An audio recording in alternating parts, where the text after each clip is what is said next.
กลับมาแต่วัดแล้วจ้ะพี่น้อง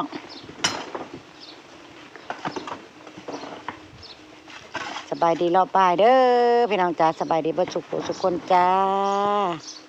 ยินดีต้อนรับทุกช่องแม่น้องบ่อยคือเก่าคือเดิม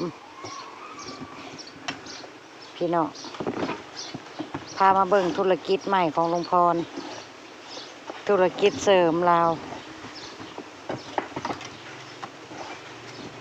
อาทิตย์หนึ่งเราสิเปิด1 วันแล้วอะ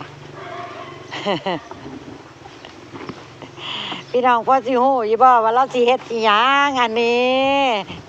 พ่อใหญ่พรเฮ็ดสนามมวยไปให้น้องบิ๊กกับน้องบอยตีกันบ่ฮะชกกันบ่จ้า โอ้ยลุงพรได้ธุรกิจใหม่อีกแล้วพี่น้องเอ้ยจะเปิดทุกวันพฤหัสเพิ่นว่าแต่พฤหัสนี่คือสิบ่ทันแล้วเนาะทันแล้วจะวันทันอยู่แล้วอ้าวคือว่าไวแท้ล่ะป้าบัวสิเอาหยังมาขายละบาดนี่พี่น้องซอยป้าบัวคิดแน่ป้าบัวสิเอาหยังมาขายวันพฤหัสนี่หนูได้เปิดทุกวันพฤหัสลุงพรจะเปิดธุรกิจอาทิตย์ละ1 วันซอยประบัวคิดเด้อว่าจะเอายังมาขายอาทิตย์ละ1 วันขายอาหารเร่งด่วนนะพี่น้องเพราะว่าคนที่มาเขาเจ้าก็ต้องกินอาหารเร่งด่วนอาหารกล่องประมาณนี้นะพี่น้อง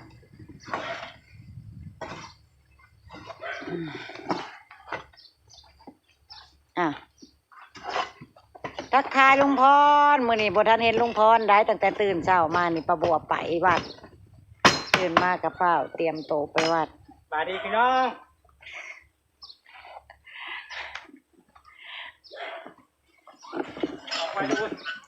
ลุงพรหาแนวเฮ็ดเสริมพี่น้องเพราะว่าคนมาใกล้เนาะใกล้นั่นมัวแต่เฮ็ดอันบ่อนใกล้แล้วอันใกล้น่ะตากแดดอยู่นั่นแม่นบ่ล่ะ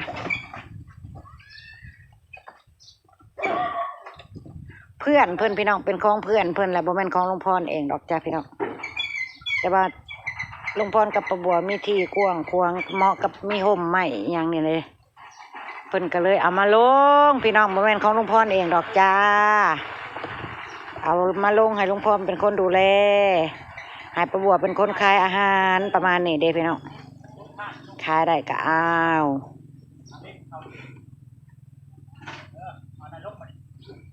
ป้าบัวก็สิลองคิดเบิ่งว่าจะเอาอีหยังขายแต่ละพฤหัสทุกพฤหัสวันพุธตอนแรงวันพุธก็เตรียมไว้ตอนเช้าวันพฤหัสก็ขายให้น้องบิ๊กขายเอากินข้าวแล้วบ่ได้มีหยังข้าวจี้มาแต่ว่าจูบิ๊กกินเบิดแล้วบ่ไปเบิ่งดูอุ้ยข้าวจี้หลายก้อนได้มาน่ะกินโลดกับมันนั่นน่ะข้าวจี้โรงทานเพิ่นเหลือพี่น้องเพิ่นก็เลยแจกพวกแม่ครัวคนหน่อยปีนี้ปีกายนี่คนหลายปีนี้คนน้อยคนน้อยยังวะป้าบัวก็ล้างถ้วยล้างจานเสร็จแล้วก็ออกมาเสร็จอันถวายเพลแล้วก็คือเสร็จพิธีแล้วก็ล้างถ้วยล้างจานก็หลายคนเนาะซอยกันปุบแป๊บเดียวก็เสร็จก็ออกมาจ้ามาพักผ่อนเนาะพอดีมาเห็นลุงพรกำลังทำธุรกิจใหม่ก็เลยอัปเดตให้พี่ให้น้องได้เบิ่งกันจ้ะ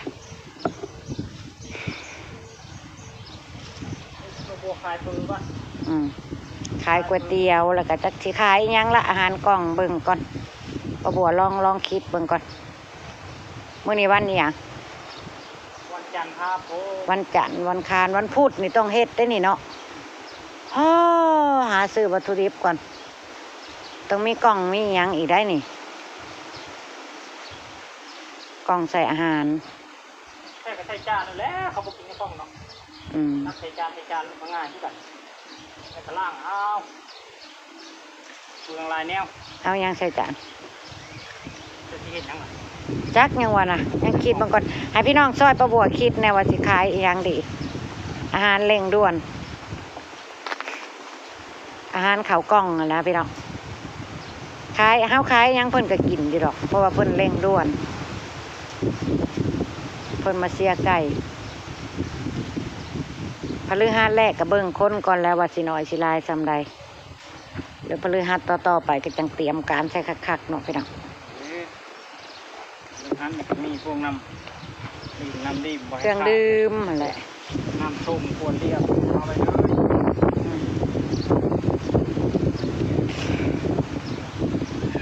คนเรียบไข่เล็ก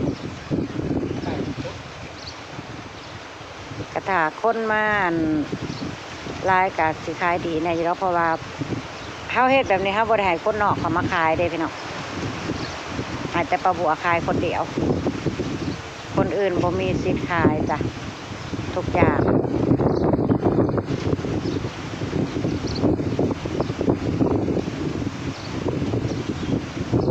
วันเปิดไปขายข้าวโพดลุงพ่อบุ้ยมึงขายเพิ่นก็สิขายข้าวโพดขายหมักแตงเพิ่นมีแผนไว้ก็เพิ่นสิให้เขาเอามาลงนี่พี่น้องให้เพื่อนเอามาลงนะพอซุ่มเลี้ยงไก่นี่เขาเจ้าข้าวโพดหมักแตงนะเป็นที่ต้องการของเขาเจ้าอยู่แล้วมะเขือเทศอย่างประมาณนี้ให้ไก่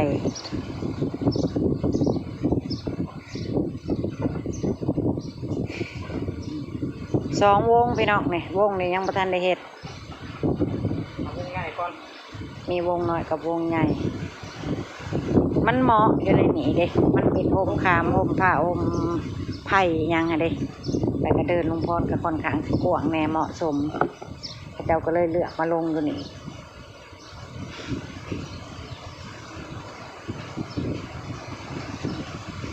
เฮ็ดมานั่งในใจเฮ็ดอะไรเอาโต๊ะนั่งอันเดียวอันนี้ถูกโต๊ะนักเรียนนั่งนั่นจะเอาในใจบ้านี่จะเอาไม้ในใจโอ้ยปานาจิเปิดวันพฤหัสโต๊ะนั่งก็ยังบ่ทันได้มีโอ้ยมันอันเดียวเท่านั้นนะมานี่กับคุณรักกับตอกกับปูใช่นี่ไปในการลุงพ่อน่ะเฮ็ดยังก็เฮ็ดปุ๊บปั๊บที่เรียบร้อยอยู่บนละพี่น้องเอ้ยว้าวปุ๊บเฮ็ดปั๊บเลยลุงพ่อน่ะต้องรอเจ้ากินข้าวเที่ยงแล้วจะเข้าเต้าอ้าว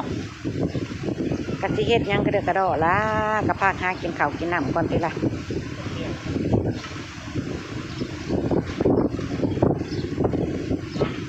โอ้ยน้อง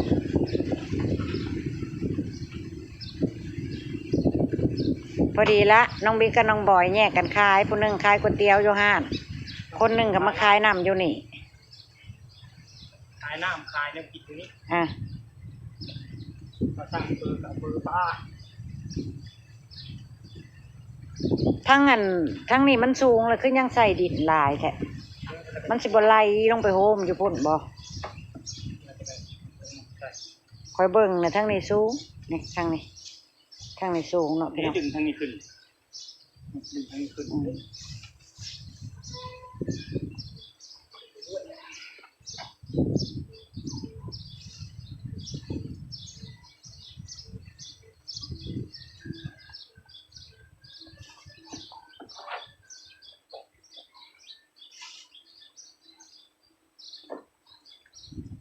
แนวลุงพลเราก็มักตัวแล้วเนาะอัน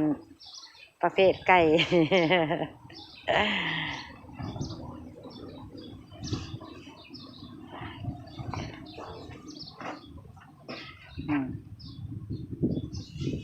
ก็พักหากินข้าวกินน้ำก่อนกว่าไก่มันตากแดดไปเอาข้าวห่มก่อน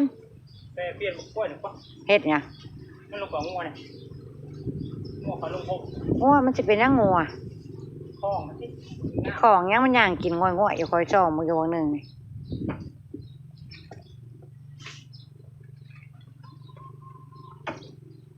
น้องบอยขับไปรับป้าปัวออกมาเนี่ยแหละพี่น้อง